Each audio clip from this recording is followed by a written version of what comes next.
GE washing machine repair service in the Bronx. This customer had a no drain issue, which wound up being the drain pump. There was something stuck in the drain pump. That drain hose you see is the result of Bronx living. So they figured out a custom way to have it drained. It was not us. There's certain procedures you want to follow in general when there's a no drain issue with a washing machine. On this specific GE washing machine, they had a trap in the bottom right corner, as you see. So all you do is simply turn the cap counterclockwise. Water's going to come out. You want to empty it in a bucket so it doesn't get on the floor. Then after you determine there's nothing inside, you want to move on to the next step of the no drain issue, which is you want to get into the actual drain pump to see if there's any obstructions further inside that you cannot locate through the front.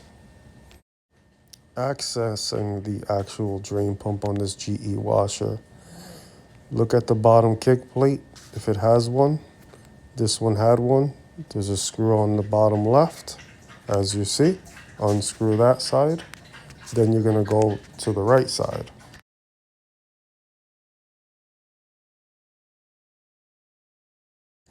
After getting the kick plate removed, by removing those two screws, you're going to have access to the internal part where the drain pump is on the right side.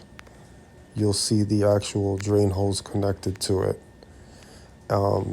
This specific GE washer had two screws holding the drain pump housing to the unit.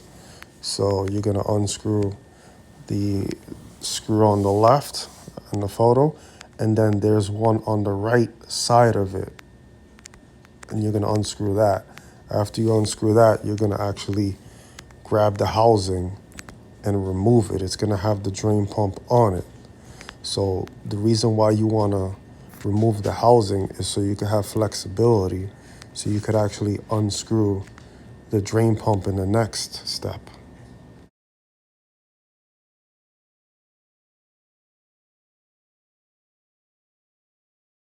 Now, after removing those two screws that were holding the drain pump housing in place, you now have flexibility. So you can turn the whole drain pump housing so the drain pump itself is facing you.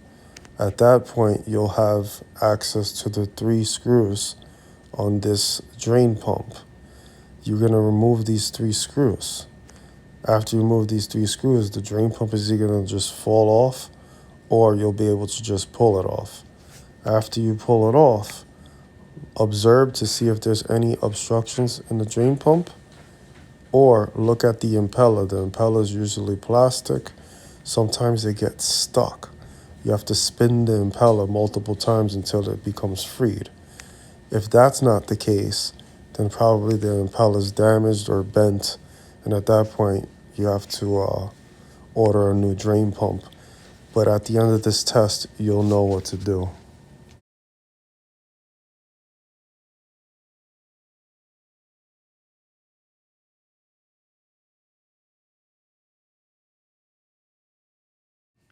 Here's the GE washing machine drain pump rusted out, as you see in this photo, and it's slightly bent, as you can tell if you look closely.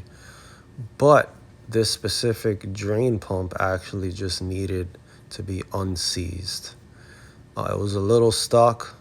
You turn it multiple times, and it gets unstuck. But as we said, if that's not the case, you'll need a new drain pump. Just because it's rusty doesn't mean it's bad. These GE washing machine drain pumps are strong, from my experience.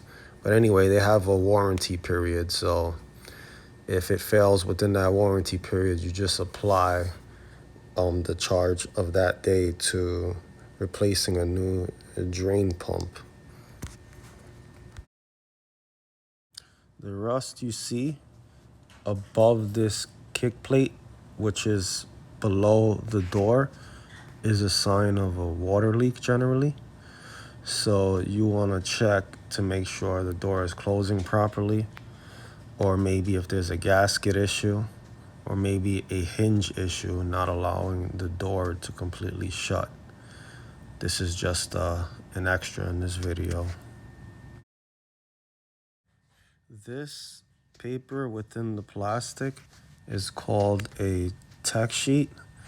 It's diagnostic testing modes and further information for the technician to use to run tests on this GE washing machine. And it's generally, and it depends what model it is, but on this model, this tech sheet is behind the kick plate. Some technicians use it, some technicians don't. It depends on your level of experience.